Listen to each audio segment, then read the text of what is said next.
one of the things I was okay with that I liked about certain examples of the genre is that when I died, it felt like it was my fault, not the game's.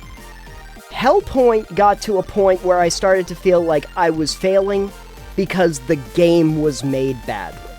It stacks, I'm guessing? Yeah, so when they introduced this, it didn't have an upper limit. And somebody decided to see how broken they could do this. And so I guess the person who does like the guides for Frost Death Knights decided that he would push the bounds. It's a 1d6 piercing, and it has something called Vex. Okay? So, Vex... Flex and Vex.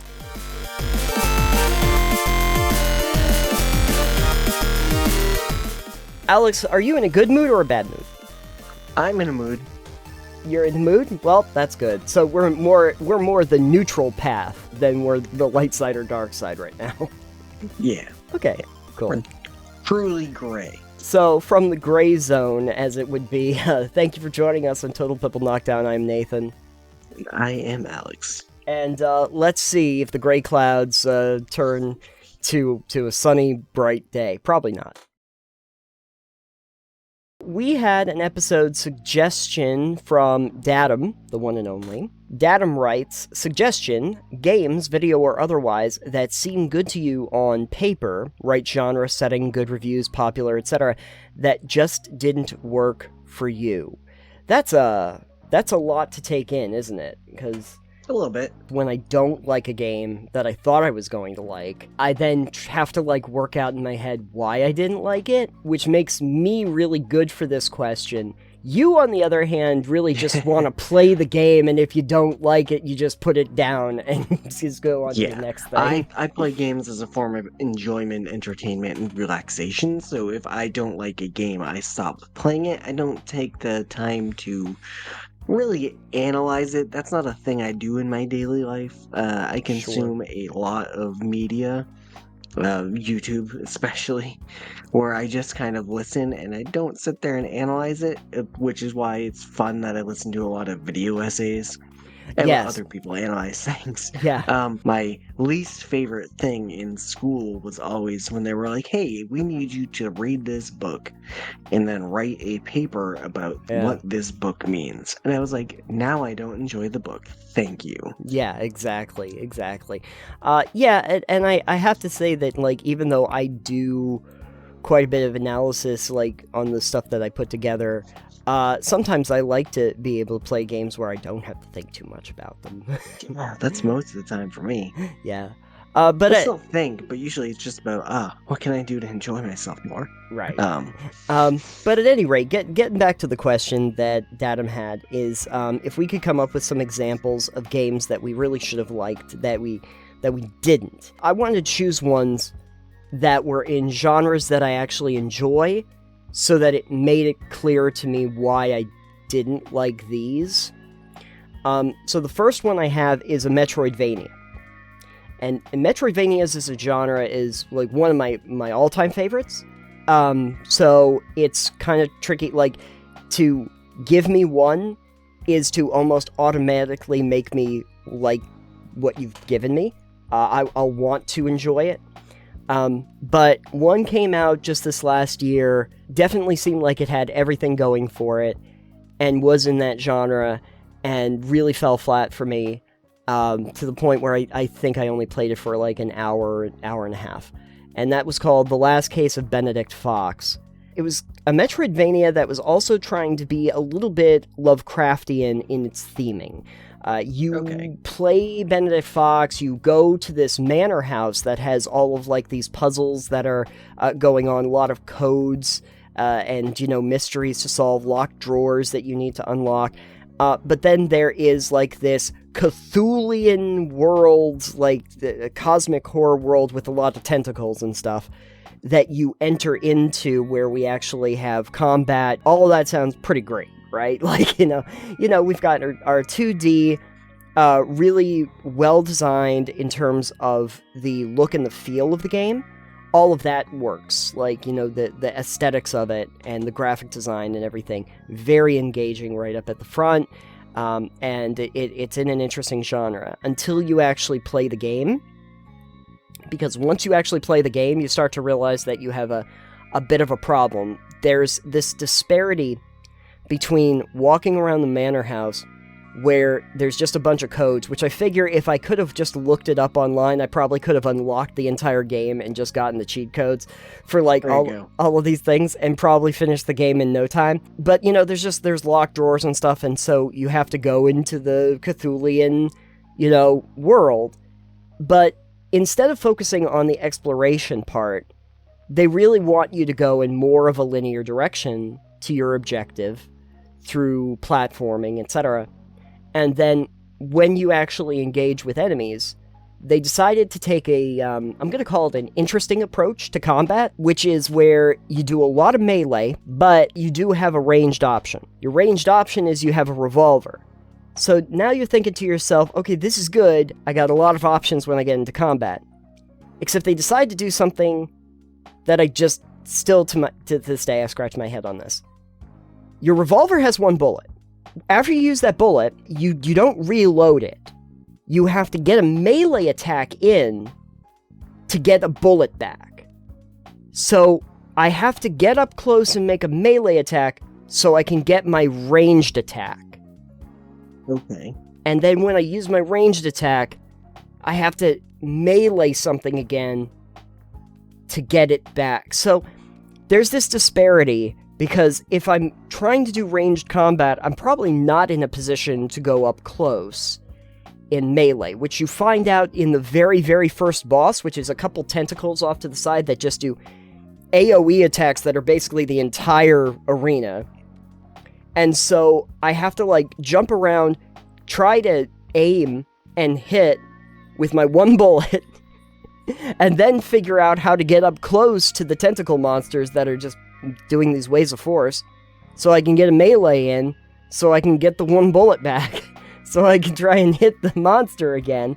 And it was very quickly a scenario where I was like, I can't play this game.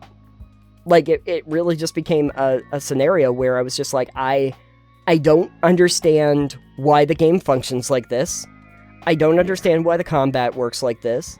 There's not a ton of the exploration part. And I don't like the way that this advances, and I don't like the disparity between, like, the real world and then going into these different portals into the other world. And it's not working for me. Maybe they'll fix it one day, but I'm gonna put it down because I don't want to play it right now. And so that's exactly what I did.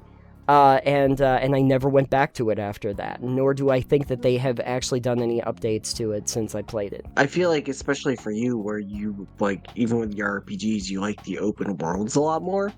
I feel like having any game that's linear in that fashion probably wouldn't be something you liked. Yeah, and it's been one of my contested problems with a lot of Souls-likes and how they try to, you know, maneuver you around and go to the other side to unlock a door and things.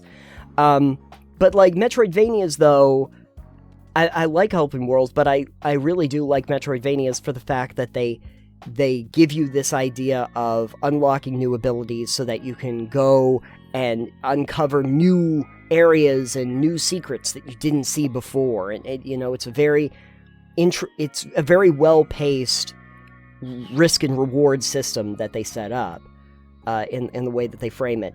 But yeah, Last Case of Benedict Fox was not that. It was not that. So as we touched on earlier, I play games mostly for entertainment. I try not to deep dive into them personally, like for analysis in the same way you do. But a series we've talked about before, I generally don't like Souls-likes. Mm-hmm. Just the way they do their stuff isn't typically too slow, too methodical for what I'm looking for in a game. But I've always been interested in the Dark Souls series. Mm-hmm. Because the world building is great. The lore is fantastic. I like the way you have to actually, like, dig into the items' descriptions to find out some of the lore. You know, I think so much of what the game does for the storytelling is really cool. Yeah. And I love that. and I've listened to many a video about Dark Souls. Yeah. But the things the game does in the sense of the traversal we've talked about, the way you do your combat, how not I don't want to say challenging, but punishing it is Yeah. as well. Yeah. And I've put probably a dozen hours into, I think, Dark Souls 3. 3. Yeah. And probably at least a dozen hours into Dark Souls 1, and it's just, I can't. It's a get good game, and I understand that, but I don't have the patience to get good. If I'm already 12 hours in and I'm not getting better, it's not gonna work. Yeah. You know? Yeah, the thing that really frustrated me out of the gate in Dark Souls, the first Dark Souls, is there's these 2 paths that you can go down after you get to that first, sanctuary, the first bonfire, and I immediately, I want to go to the graveyards that are on the left, and you realize... Which is not the path you should be going in. No, in fact, it's practically... They make it very clear to you very quickly that this was a terrible idea, and you should never ever do it. Right out of the gate. I still persisted. Yeah, I still persisted. I mean, I guess you can, but I decided that it was just going to be a slog. Yeah, Souls-likes are, very hit or miss for me, and sometimes I get very excited about them. I recently tried a few demos for, some that are upcoming that I'm very excited about. And, yeah. And I've played a couple that are okay, I guess. Neo, I played a bit. I didn't ever finish it, but I did play a handful of hours in Neo and enjoy it, but I haven't got back to it. Right. And I tried the Surge 2, which again was interesting, but I didn't like the traversal and I didn't go back to it. Yeah. Yeah. But yeah, just the way Dark Souls and FromSoft presents their gameplay is usually really interesting. Again, the lore is really cool, the Firekeepers and all of that. All of their bosses. The other thing I don't like is it's a really just boss fights. Lots and lots of boss fights. I think for Elden Ring, for instance, there's 130 boss fights you can get into or something like that. Don't quote me on that. I think a lot of them are optional, but yes, they're scattered. Yeah, they're scattered. Yeah. Yeah. I do have to say, though, that at some point I do want to play Elden Ring, only because I think that the idea of trying to turn it into an open world so that it's not the progression paths that older games had in the series might actually be useful to me. It might actually make me happier trying to open it up. And from all accounts, Elden Ring is apparently the better one to get people into the games from. Yes. By all accounts that I've heard, it is a lot more forgiving or a little easier in the way it presents itself, I guess. Yeah. But yeah, I've never really been a huge Souls fan anyways, but I definitely have tried couple dozen hours in the Souls, Dark Souls. It's just not one I can really get into as much as I would like to be able to play it and go, yeah, I killed this really hard boss, Yeah. That's not my general genre that I would be into. Right. But it's a game on paper, sure, I like the idea of it a lot. Right. But in practice, I can't. Gonna have to get mods that make it so monsters I fight die in one hit so I can play it. Right. Yeah, the attrition part of a lot of it ends up being problematic for me. Yeah. Besides Neo, can you think of any that were in that genre that you actually did enjoy that were... Not really. I tried Code Vein as well. You said you kind of enjoyed it, I think you said. It was okay. I liked it. I liked Code Vein mostly because it was faster. The combat's a lot faster. It is faster. I didn't like it though. Just in general. Yeah. And the story wasn't that great either. From the beginning, very predictable that the person they were talking about, the Blood Queen or something like that, I don't remember. It's been months. Yeah. I was like, oh, that's my character. That's me. That's who they're talking about. I've lost my memory and they're talking about this Blood Queen. Definitely me. I haven't seen this plot device before. Yeah. I like that they had a hub area that you could go to and that they had fast travel points. But yeah, there's this point where you get to the Alabaster Tower. since we're on games that should have worked, you get to this alabaster tower, and it's just like this just giant maze of a castle up in the sky, and it's at that point where it's like, most of my time is trying to figure out how I traverse this giant freaking thing, and it's not entertaining anymore at that point. I lost my interest. On that note, I actually did have a Souls-like that was on my examples that I'll talk about now since we're on the subject. Because I do like quite a few of them, as I mentioned, but Hellpoint, I thought I was really going to like, because it's set, like, on a space station, and it's got a lot of mysticism to it, a lot of, you know, alien-style horror kind of stuff going on to it. When you actually start playing the game, it feels clunky by comparison to a lot of the Souls games. Much floatier in the boss battles, in the combat, all of it. It just doesn't feel connected. One of the things I was okay with that I liked about certain examples of the genre is that when I died, it felt like it was my fault, not the game's. Hellpoint got to a point where I started to feel like I was failing because the game was made badly. Like, I would get to the... where did I peace out? It was the 2 initiates or whatever, and there's one that has, like, this big area fuck you ranged attack that just, like, puts a giant ball of energy and just shoves it through the entire arena. And then the other one has this like ball and chain sort of thing where it comes up to you and starts swinging away. I think I talked about it, boss battles that I hated at one point. Probably. But when I started to, like, go, oh, I might have a strategy for this, it was, I'll go behind this barrier, and then I'll try to deal with the melee character, and then the boss that has the ranged attack won't be able to hit me, and I'll try to stay back there. Except that then the game decides, actually, when we feel like it, the area attack goes through that barrier and hits you anyway. But you have to be in the right spot. It might not, but it might hit you. And we're also going to switch up these attacks on you, you know, just at random, while you try to focus on 2 different characters at the same time, and you can only auto-target one. And so, and eventually I'm like, nope, screw this, not doing this, not playing this. I'm fine when the games try to convince you, like, no, there's a pattern to this, there's a way to do this, there's a strategy here, you gotta figure out what that strategy is. Recently, I tried Lies of P, the demo, and there's the Circus Master in that, and I had to do it a lot of different times, but then once you start to get down to the attack patterns, and what he's going to do, and how you deal with him, and the best stuff, you can beat him, you know?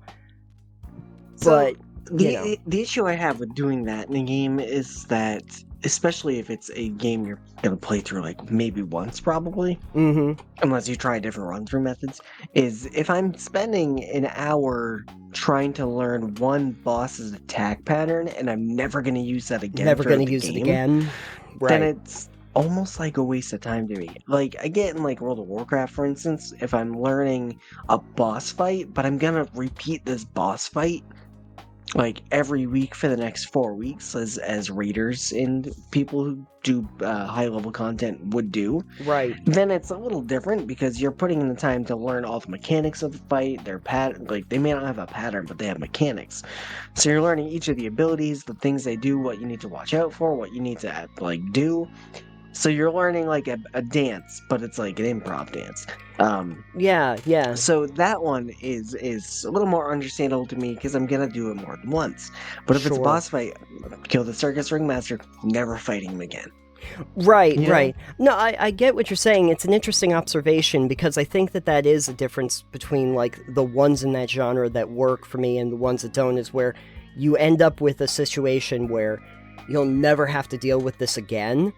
But what they, like, Lies of P is actually an example, I'd say, where, like, when you start to do those boss battles and you start to learn different attack patterns and things you can try, that they do try to implement that continuously throughout the game. Like, one of the first initial, like, sub-bosses ends up being a character that you would encounter out in the wild as further bosses down the road, and even other examples, you can benefit from figuring out the framework of that battle that was before, so they utilize it. But yeah, in Hellpoint though, I'm never gonna deal with like the Spectre Beast again, and chances are every strategy I used on him I'll never have to deal with again. Alright, I think we've spoken our piece on Souls-likes. I do have one other thing that I wanted to talk about, which was a game I played very recently, and it's in a genre that I like, which are the cozy games. You know, cozy games are great. They're hit and miss for me. Yeah, no, I really understand. hit or miss with me. Yeah. Few of my absolute favorites are, but I can understand why some of them don't work for you, especially if they get boring. A lot of times for me, the cozy games I don't like are the 2D or 2.5D. Oh, okay.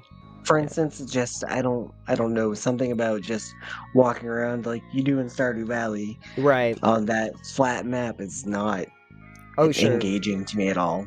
Sure, I understand that. I think it's the scaling of it, like how games of that type will scale and will, continually ramp up as you go through. So games like a Spiritfarer or a Stardew Valley will work for me because they do a good job of scaling up as time goes on.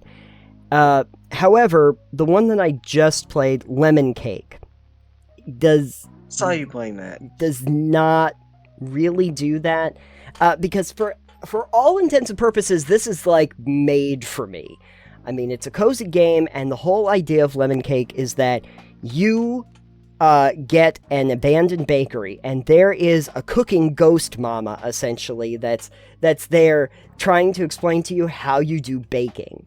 And they get you into the kitchen, and you have an oven that's up and a few others that are broken, and you have a couple ingredients. You have like your flour and you have your sugar, and the ghost cooking mama teaches you how to make like a baguette and how to make a sweet roll.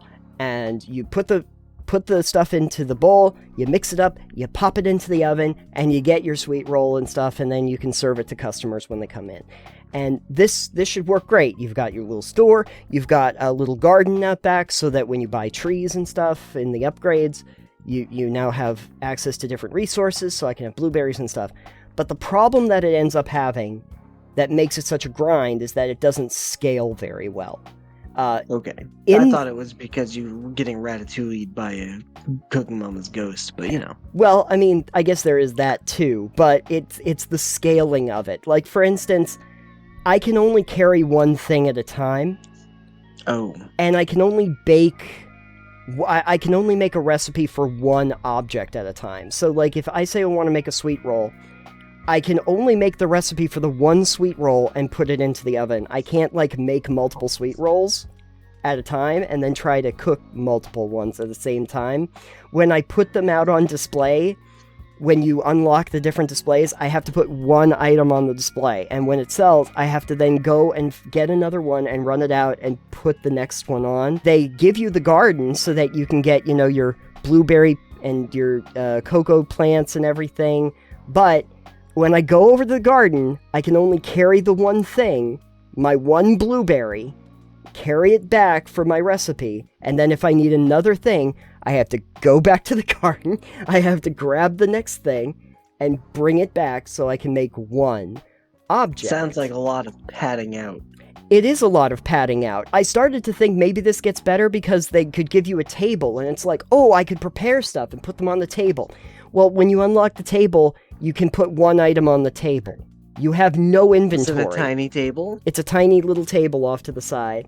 Then they give you a kitchen. You pay a lot of money for like a kitchen counter. And I'm like, oh, okay, well then I can just...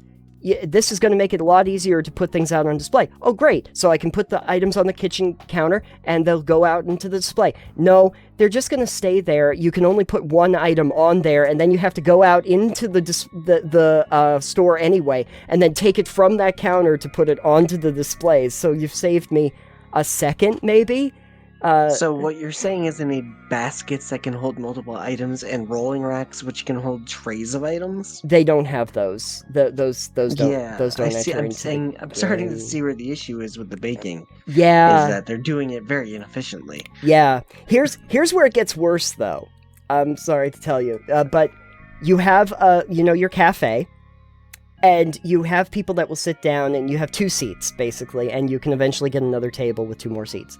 But you have people that sit down, and they put in an order of whatever happens to be on your menu, and then when they order, there is now a timer underneath, and if you take too long, the amount that they'll pay for it and how happy they are with your service is going to decrease.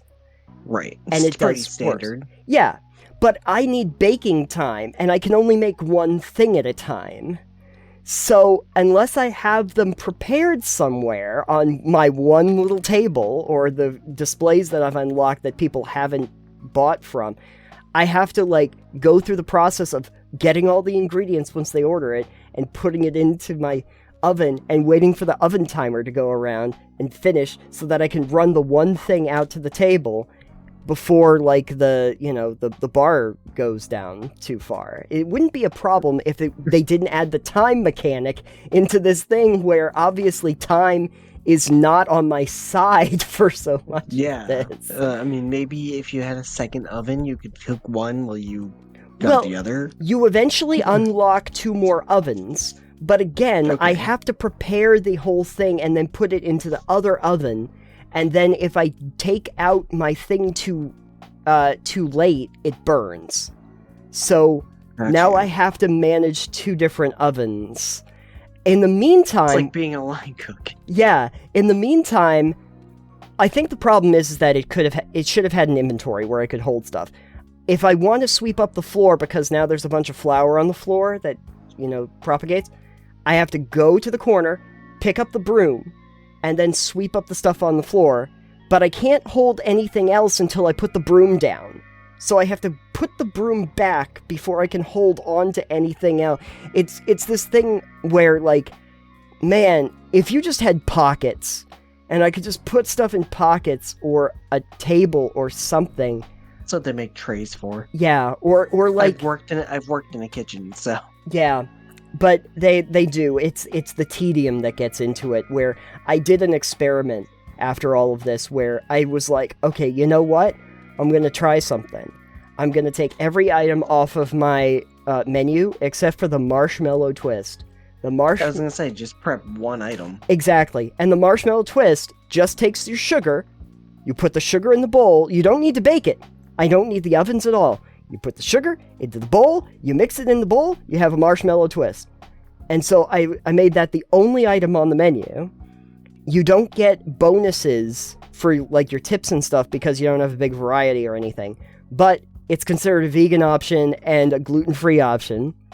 So I just know I'm going to make all of those. So I put all of them out onto the displays. I put them on a table. I'm holding on to one.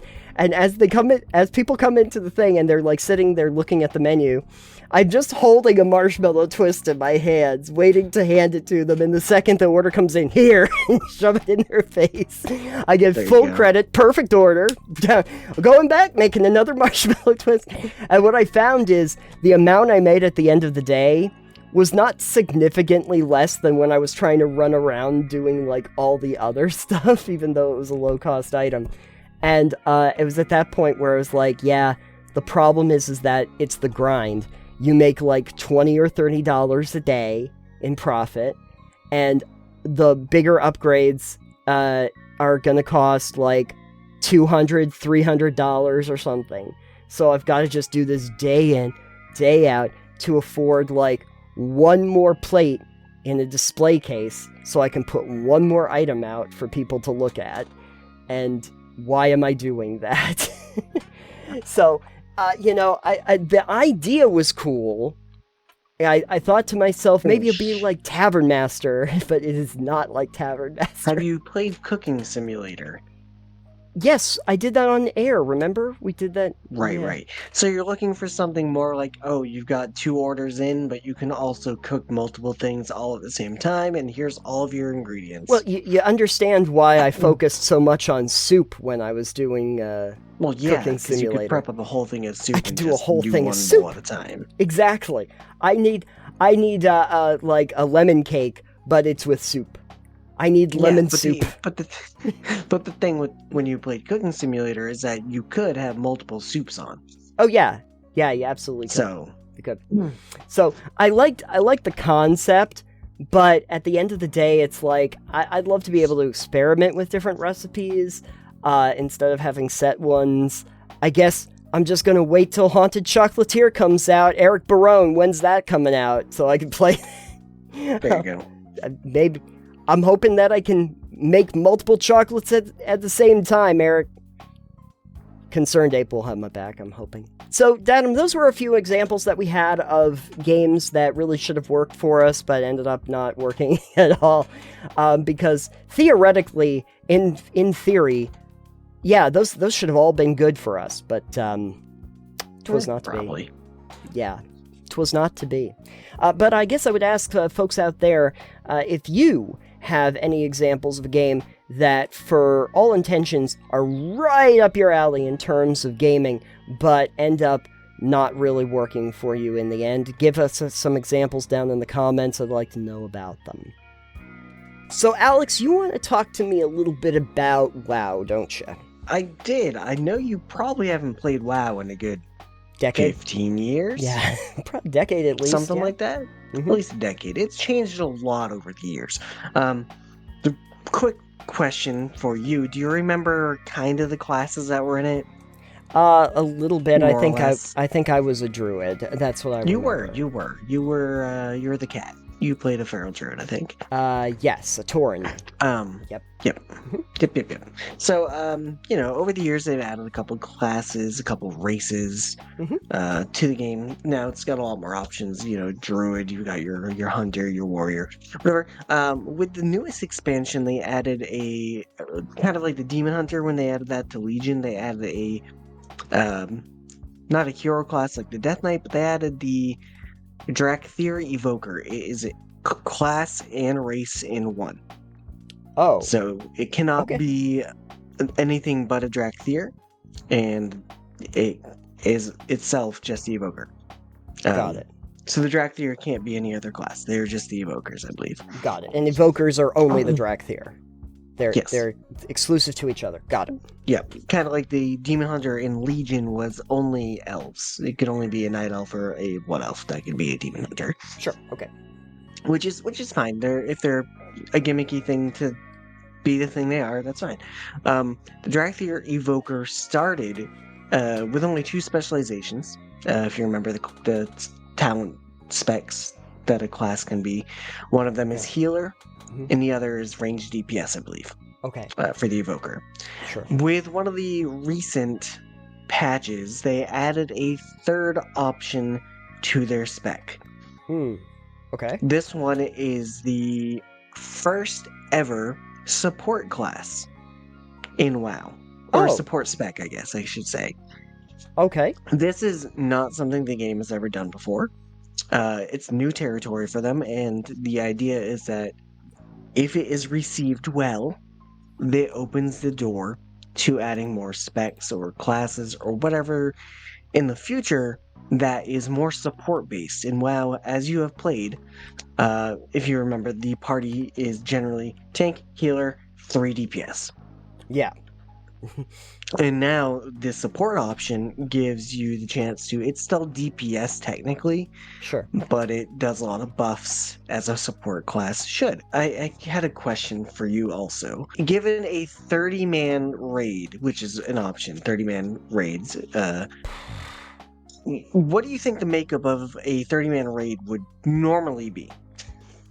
Well, I guess if I'm scaling up, you'd have what, 18 DPS, and you would have what, 6 healer class, 6 tanks. That's a lot. That's generally for like that, you'd have like 2 tanks, 2 heals, and DPS. Okay. I believe, or is how that breaks down. Okay. Main tank, Okay. off tank, or because you swap tanks back and forth. Okay. You might even have 4 healers. I think you might have 2 tanks, 4 healers in that case. I cannot remember the exact number. Okay.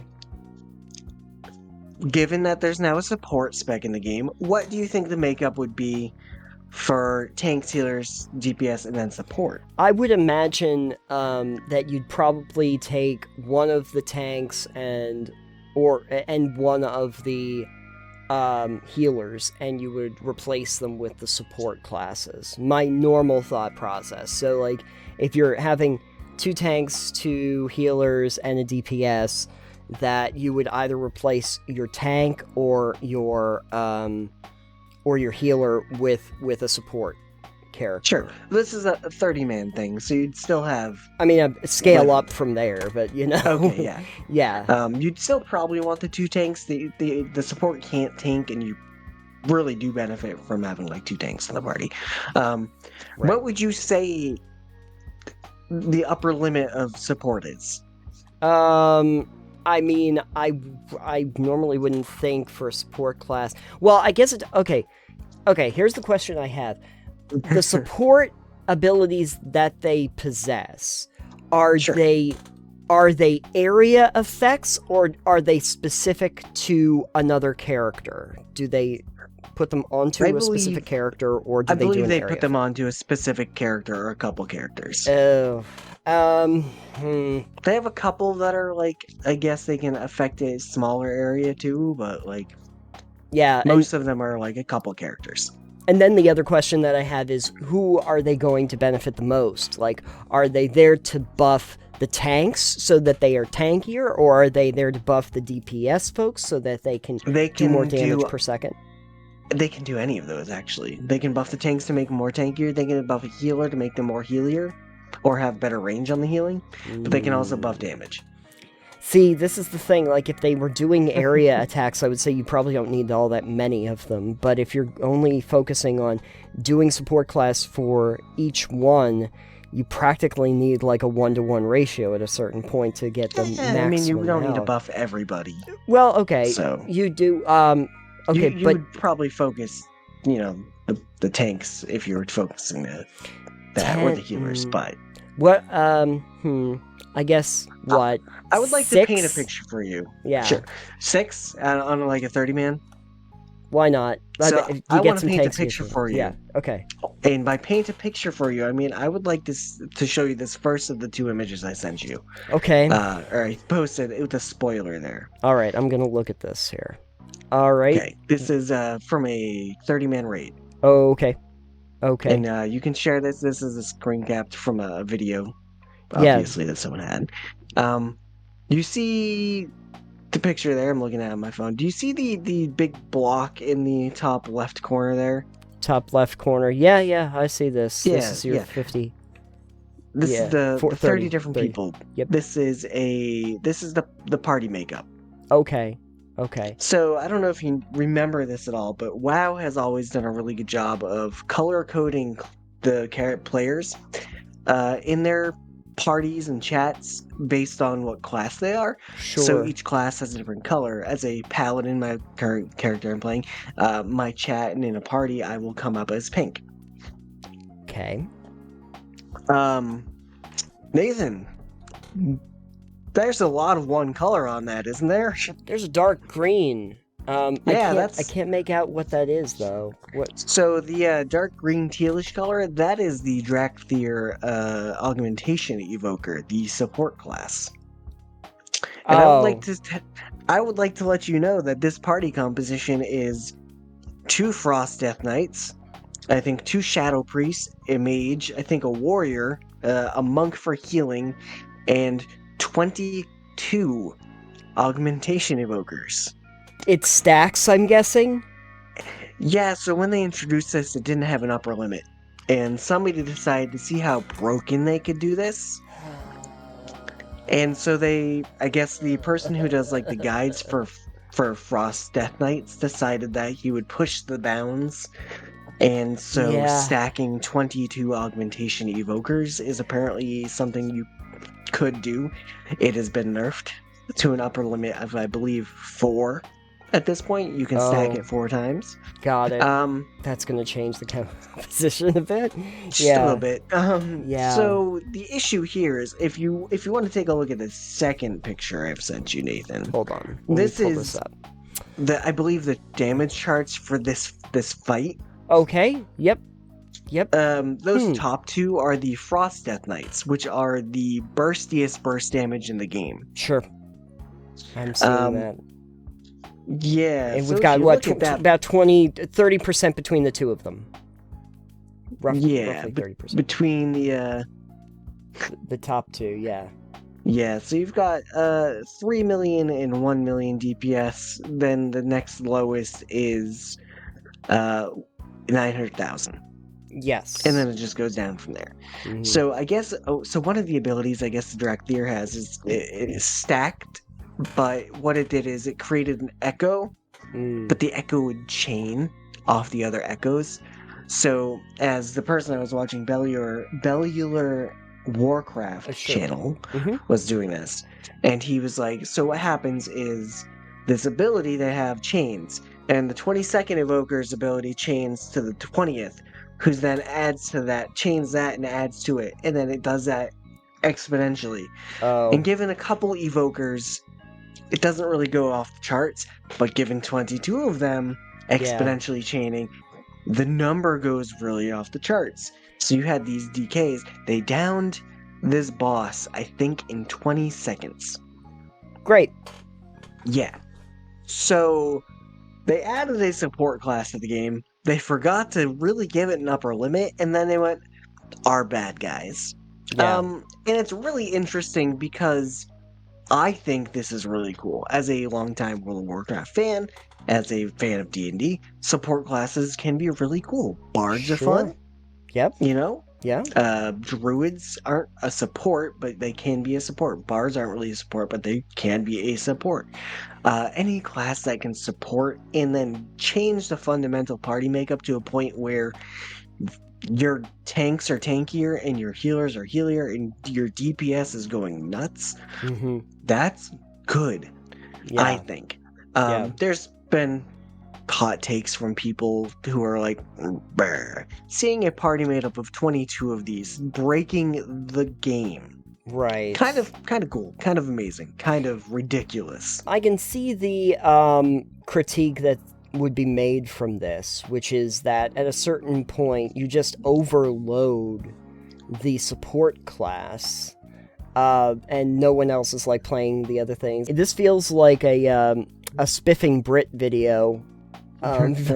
Looking at it, but the second you started talking about stacking and echoing, I started to realize where your problem lies. This is why they usually only stack to a certain degree. Yeah, and they have fixed it since. Sure. But it is their first step into support class territory, which other games have done for years. Final Fantasy Online has support classes, for instance. Sure. I'm hoping that this is received well by the greater Warcraft player base, because it would give us the chance for, say, a bard to make an appearance, an actual bard being a support, a jack of all trades, could be a little bit of a rogue, could be a little bit of support, could be a range, who knows. Bards and clerics, I would love to see both. I've been saying for years, Warcraft needs a cleric. It needs to be the middle ground between a paladin and a priest. A male armor wearing, spell slinging, shield and melee wearing, support class. Sure. It can do a bit of healing, it can do a bit of spells, it can do a bit of melee, and it's wearing male armor. It's kind of like the shaman, but holy magic. Yeah. I would like to see the shaman receive a support spec. Get our totems back. I know you haven't been playing WoW in years. I think this is really an interesting thing. I haven't played the Evoker at all yet, but I would like to try the augmentation. Well, I mean, considering that apparently 3/4 of the Warcraft population is going to now have to be evokers for I guess. There's a lot of need for them, I guess. They're like, yeah, everyone running Mythic, the high-end stuff, is like, yep, you need at least one evoker. Yeah. But I thought this was funny. I thought it was interesting. I wanted to share because it's ridiculous. Yeah. You wouldn't think to put 22 of one class spec into a party together. Generally, that's not really ideal. Right. But then again, I don't normally think about 30-person raids as a general concept either, so... And it's so funny because, like, as you saw in that damage chart, it's, like, full, and then, like, the closest thing after that is, like, half as much as the other two, you know? Right. And it's just so silly. Yeah. So silly. I can pretty much I heard this. Yeah. I heard it, and I was like, what the fuck is going on? Yeah, I can totally understand, though, like, if they start to say this will only stack, like, 4 times, you're probably only going to see, like, 4 evokers. Like, I mean, whatever the stack limit is, yeah.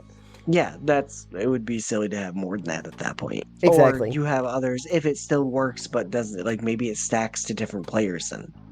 Yeah, like if it's to a singular player and you have, like, your 2 DPS runs, then you'd probably put 8 so that you have 4 that will stack onto each one of them. Yeah. So something like that. Which still sounds a little broken, but probably not nearly as broken as making people do, 60 million damage in seconds. 3 million damage per second. Yeah. And 1.6 million. A whole lot. Yeah. I do see that the problem with large numbers seems to come up a lot when it comes to WoW bosses, because when their hit total becomes so large, I just kind of like check out. Like, that just seems like an impossible number to deal with. So. To be fair, this is after the number crunch they did back in Wrath of the Lich King. Oh, sure. If you remember, I think you were playing around then. I was playing when that came out. I was playing when Wrath of the Lich King So came the out. issue they had then was they went, hey, we're going to need to do this. They've done a couple squishes. Hey, the number kind of getting out of control. We're going to have to take a few zeros off here. Yeah. Otherwise, we're going to be in the billions. And that just makes any weight that it gives you just feel so much worse. And they've done it a couple more times since then, because they've had it. I mean, they did it with the levels too. Sure. The level cap in Legion was 120. Yeah. The level cap currently is back down to 70. 70. Okay. But I think this is cool. I like the idea of them putting support in. I would like to see more of it as well. I'd like people to not complain about it because it's something new they're trying, and they're trying to put new, stuff that makes the game better. They're coming up on their 20th anniversary next year. Mm-hmm. Yeah. Or is it this year? 2004? 2003? 2004. This next year, I believe, is 20 years. Mm-hmm. 30 years of Warcraft, 20 years of World of Warcraft. Got it. Yeah. Okay. So they're probably going to go all out for the 20 years. That's a big number for a game. Yeah. I would like to see some really cool stuff. I'd like to see some support. I'd like to see people embrace it. Sure. Yeah. I know. I thought this was interesting. I thought I wanted to share. I thought you'd find it hilarious. This is fascinating. I do appreciate that they're trying to add in actual classes and changes to the structure, because after 20 years, asking WoW to do something innovative seems like a huge risk, but it also seems like something kind of necessary considering how people have been playing the same basic game. Or at least the raiding parties haven't really changed all that much from... time. I'll be honest, this latest expansion has been really fun. Yep. Like, as far as expansions go, it has been really fun. You feel like you're exploring, actually. The dragon riding, which I personally, going into it, was like, that doesn't sound interesting. I was like, this sounds really dumb. It sounds like a gimmick. I don't think it's going to be that cool. Again, the dragon fight, they give it to you, like, within 2 hours of being into the expansion, you have it. It's like, first we're introducing you to the zone, and it's like, we're gonna go get you a dragon. You can customize the dragon. You can change how it looks, the color of its skin, the patterns, all its things. Dragon riding, super fun. Well, yeah. Honestly. You get to ride a dragon. I mean, come on. Well, you could already get mounts that were dragons. Oh, okay. You know, I have several. You could already get mounts that were dragons. But the dragon riding is faster. It is, you don't just kind of fly at one set speed. You can do a bunch of different maneuvers. You can dive. You can fucking glide. You can take off in the middle of the ground like a bullet. Nice. You can set it up so if you land near enemies, they take damage. It's really fun. It makes getting from point A to point B much more interesting and like actually fun. But yeah, I think they've been doing a lot of good stuff lately, actually. The story, the gameplay features they've been doing this expansion have been probably the best they've done in years. Yeah. Honestly. Yeah. Well, that's good. I mean, they got to find a way to keep it fresh for the 2-decade anniversary that they're dealing with. When I saw that one of the first big innovations they did a few years back was to do classic. Like, the biggest innovation was to have a server where it goes back to before they put all the stuff on it. I was like, oh, we're running out of ideas. I don't know if you know the story behind that. People wanted to play the old versions. It's not even that they wanted to play it. It's that people were hosting private servers. Oh, gotcha. They had their not quite legal versions. Like, it's still they own the game, but like, these are not Blizzard sanctioned. At the time, they were classic servers that people could play on their private servers. Oh, okay. Yep. And so Blizzard went, hey, we would like to shut this down, but also we'd like to like have you guys help us like actually kick off our own private, not private, but like actual classic servers. Sure. So that's why that exists, because players were going, we want classic WoW, and then there were private servers, and they went, yeah, no, cease and desist, but also, please, you're hired. What do you think is going to be the upshot of, like, the support class for the future? What do you think is, now that they've nerfed it, now that they've revised it, what do you think the party structure is going to look like? I think maybe, like, 6 of them, tops, I think would be ideal, because honestly, people are gonna add a bunch of, like, they're gonna min-max as much as they can in the high raid, high dungeon content like that. They're gonna min-max. They're gonna be they're gonna do whatever it takes to get the best party composition they can. Sure. 22 seems a bit excessive. You think? 4 or 5 probably wouldn't be an issue.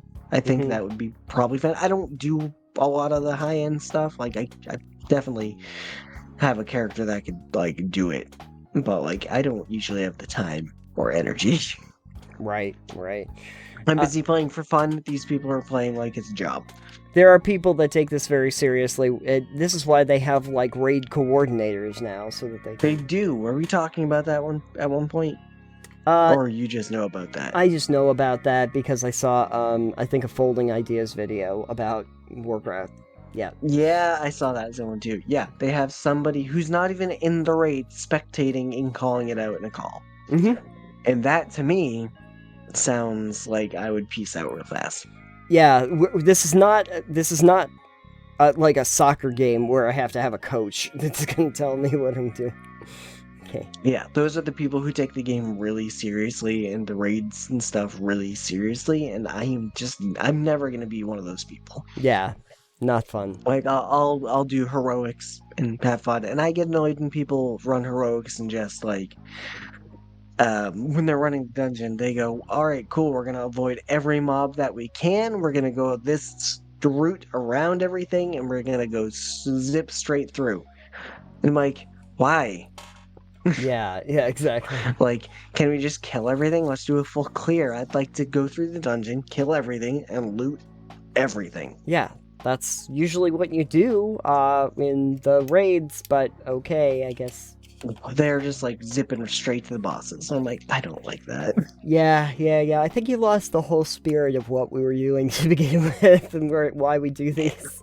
Yeah, so if anyone out there has played WoW, let Alex know, because he'll talk your ear off about it, as you can probably tell. Or he can just team up with me sometime. Yeah, we can cooperate, cross faction now, so it's fine. Yeah, if it's something that you care about, then you can leave a Raven note, and we'll take you to an undisclosed location where he will explain how you can contact him in game.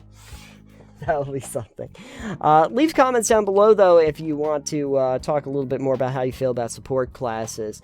Not just in WoW, but as a general idea in MMOs, and if it's a good thing or a bad thing. Let us know. On the last episode, we were talking a lot about the UnEarthed Arcana around the classes that are coming in for D&D, for One D&D. And one of the things that we ended up talking about was the Ranger, and an ability that the Ranger has to do with weapon mastery, and that term came up.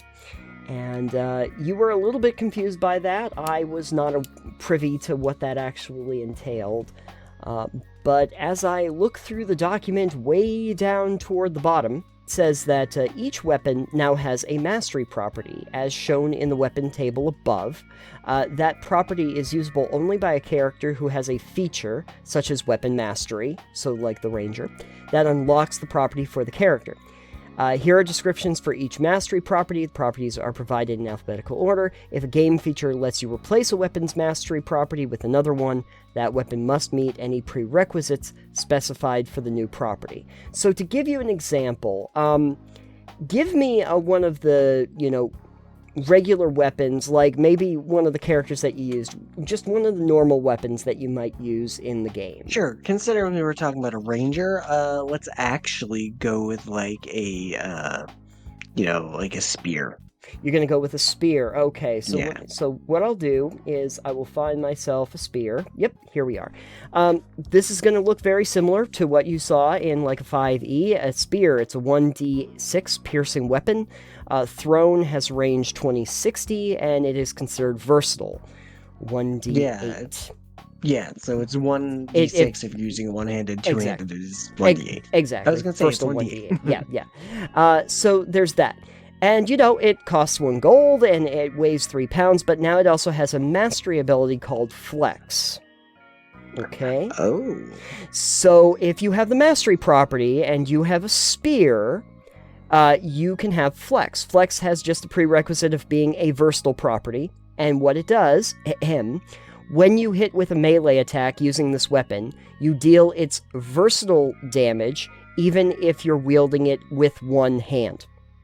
Oh, I like that. Now you would do essentially your 1d8, but as a one-handed weapon if you have mastery in it. Is there a downside to this? Nope. It's just that you have to have a character that has the mastery ability. I was about to say, could I dual wield spears then? And the answer is yes. But then the answer is, well, no. Because generally, dual wielding, I believe you want to have a light weapon. Sure. A weapon that is classified as light. Right. So, for instance, actually, while we're on that subject, I have let's say you have a light weapon. So, short sword is a finesse weapon. Yeah. It's a light weapon. It's a 1d6 piercing, and it has something called Vex. Okay. So, Vex... Flex and Vex. Flex and Vex. Vex can have prerequisites for ammunition, finesse, or a light property. And that is, if you hit a creature with this weapon and deal damage to the creature, you have advantage on your next attack roll against that creature before the end of your next turn. Which seems like that's going to get pretty damaging very quickly. So just advantage on your next turn? Advantage on your next attack's roll against that creature before the end of your next turn. So, yeah. So, if you... Yeah, I know what you're thinking. Won't that continually stack as long as I keep hitting? Yeah. No. That's not exactly what I'm thinking. What I'm thinking is a rogue with weapon mastery and short sword with Vex, for instance, Sure. well, for sneak attack, you really only need to have advantage on your target. Right. Yeah. So it would be beneficial for me as a rogue, if I do not get weapon mastery from my own class, to dip into a class that gets weapon mastery, so I can sneak attack continuously. Oh, yeah. Yeah. That would also be very useful. Because, oh, I'm a level 1, level 2 fighter. I don't know if fighters get. I assume they do. I assume that is a thing fighters would get. I go, I'm a fighter, but I'm also level 6 rogue. So suddenly I attack you this turn, and I've got advantage from flanking, or just from surprise, for instance, going from stealth. Sure. First attack, sneak attack. Oh, I hit. Cool. Next attack also has advantage. I'm getting sneak attack again. Mm-hmm. A couple other ones, like my favorite is the Rapier, which is also a finesse weapon, and that also has Vex, so that's good. But then you have some other things that I think are neat, like for instance, tridents have topple, as battle axe also has topple. This is a neat one. It can be a heavy, a reach, or a versatile property is what you need for topple. If you hit a creature with this weapon, you can force the creature to make a Constitution saving throw with a DC equal to 8 plus your proficiency bonus plus the ability modifier used to make the attack roll. On a failed save, the creature is in the prone condition. I feel like that should be a dexterity save. I guess. Topple and prone makes it sound like they're falling. Sure. I'm not sure if toppling in a sense and being prone in a sense means they are on the floor, or if it means they can be standing up and prone. So right. I would like that to be elaborated on, perhaps. Certainly. But by topple, I'm thinking they are falling. Sure. And then another one that I wanted to mention was for like ranged combatants. Some of them do have like the Vex ability, but then Longbow, always good, Longbow, has a mastery called Slow. And that is a really neat one for crowd control, because if you hit a creature with this weapon and deal damage to the creature, you can reduce its speed by 10 feet until the start of your next turn. If you hit the creature more than once with this property, the speed reduction doesn't exceed 10 feet. So...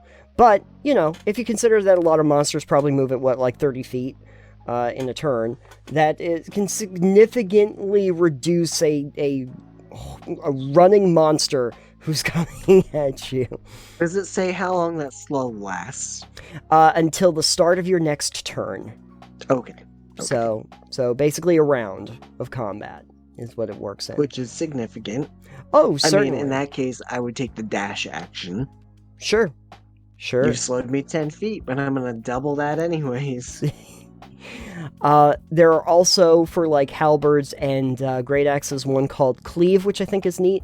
That can be either prerequisites or a melee weapon, heavy property.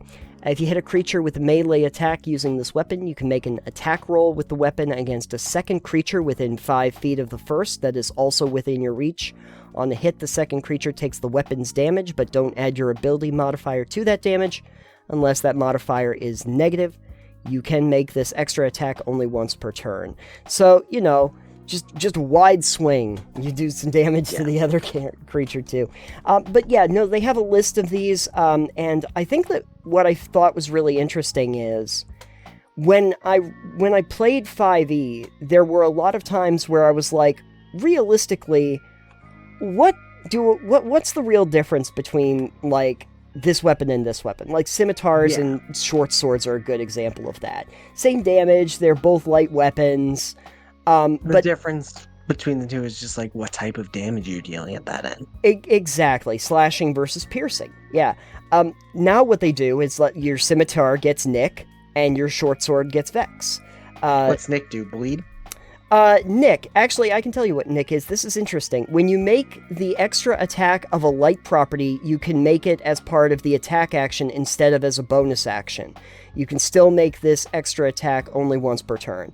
So, essentially, you can make your extra attack as a light property, and you can still do something with your bonus action. It doesn't take up that bonus action. Yeah, so that would mean if it's in like the offhand. Yeah, I think so. Yeah, because it's with the light property, you're making your extra attack. Because it would be if you're I don't quote me, it's been a while. I believe if you have a weapon, if you're 2-weapon fighting, you have a weapon in your first hand and an offhand weapon, then you can and attack you can do the second bonus. one Yeah, as a bonus action. Yeah, now it would just all be the This would be just the full round action attack is what that would have used to be, but this is just attack, then it leaves your bonus action open. Right, and it's probably worth noting that the most common weapon that every character pretty much has, the dagger, has Nick as your mastery. So, so if you wanted to do a dagger and your main weapon, this could be incredibly useful for you. But yeah, I think that it's useful because so many of these, like quarterstaff getting flex is great, because I could actually, use a shield and also my quarterstaff and still have the versatility of it. A lot of these, I think it helps. I heard a few different people talking about how the weapons didn't really necessarily have a lot of personality because you're not getting a lot of special or magical items in the game. A lot of times you're just using basic, simple weapons, and a lot of times people might not really understand what the purpose of any of them are. Like, why in the name of everything good and holy would I ever want to have a club that's doing 1d4 damage when... Why would you want to have a club with mastery, though? Yeah. Well, because it has slow. So you can slow characters down. What's a Morningstar have?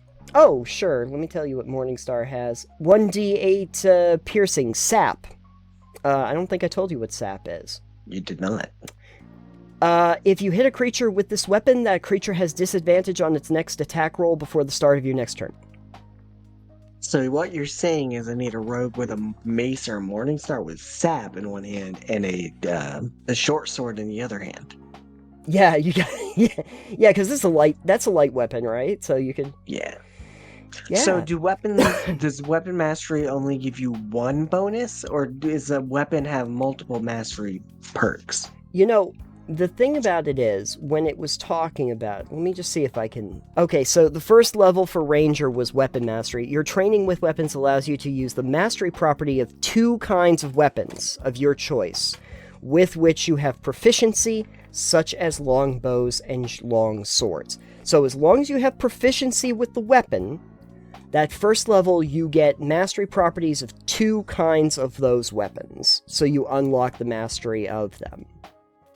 So, like, longbows and short swords. Longbows and short swords, right. So each weapon only has 1 mastery, then? I guess you can change them as long as they have the correct properties. Like each one of the masteries has a property that it has to have for it to be... okay. So maybe I could get, like, light and, like... what's the mace have that you're looking at? Morningstar had sap. Yeah, sap. So I guess what I would like from this idea is just the clarification, like in the language on, like, weapon mastery is you like pick, like you would say pick sap, pick. What are the properties that Morningstar has? Morningstar has no actual properties, and so sap is the prerequisite is that it has no other properties. Okay. So as long as it doesn't have any properties, you can choose sap. Yeah, and then like. Short sword has just the 1 property? Short sword has finesse and light, which lets it do Vex because it can be finesse, light, or ammunition as a weapon. And then what's light give it? Light would let it be in the second... Well, okay, so here's like one example as I understand it. Nick has a prerequisite of the light property. So, theoretically, if you wanted to trade out, like if a game feature lets you replace a weapon's mastery property with another one, that weapon must meet any prerequisites specified for the new property. So, you have that short sword, it's a light property, you could take Nick instead, and trade it out if you have the ability to do so, which would be the one where you can make the extra attack as part of your attack action. Okay, so are you like if I'm getting a short sword and I have mastery, am I choosing when I choose when I get weapon mastery, am I choosing all right, I get short swords, I'm choosing Nick as the mastery? Is I, that how I would understand that? my understanding, as I like from my how I'm reading this, by nature, the short sword has like Vex, but that it does have the prerequisites to take Nick if you change your mastery. Okay. Well, I guess I'm wondering how you would change masteries and how you like earn them. Like, Yeah, is it the first one listed on it that it gets? Like, if it's finesse and then light, I would get the finesse. I guess I'm just kind of like if weapons like a right. spear, versatile and thrown. I think, for instance, right? Versatile Throne. Yep. Yep. Like, which of these properties do I get the mastery of? Do I choose when I get weapon mastery? Can I change them out whenever I want? Do I buy a weapon and it's got one or the other? Yeah, I guess that's what I'm wondering. Sure. Yeah, I understand. I'm gonna guess that it's not one and then the next because Scimitar and Short Sword are both listed as finesse and then light, and one has Nick, one has Vex. So, Is it just like maybe standard that a scimitar will have Nick? I think so. I think that it's just that And these are the ones that they apply to the weaponry, but that doesn't exclude you from customizing how your mastery goes, assuming that the weapon has the correct property. Yeah. I guess I would just like to see it fleshed out enough that it makes complete sense where it's not this weight. Right.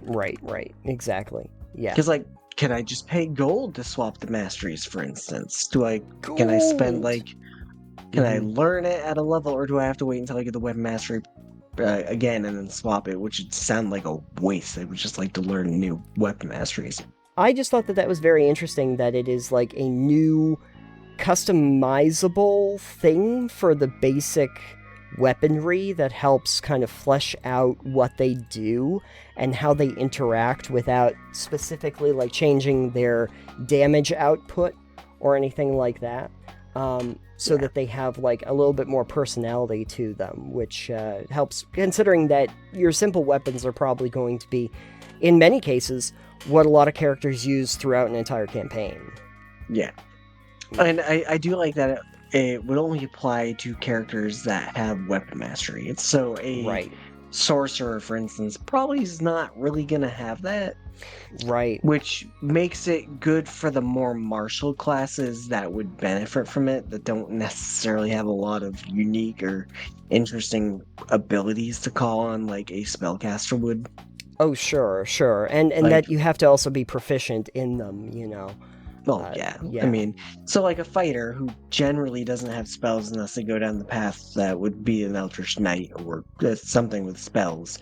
Um, it's not like a fighter goes, yeah, I've got this cleave action, I've got this maiming rend, I've got, decapitate as an ability I can use. Mm-hmm. Generally, that's not what they have, so this would actually offer like a fighter that specializes in great swords, for instance, to be Sure. able to go. What are the properties of a great sword?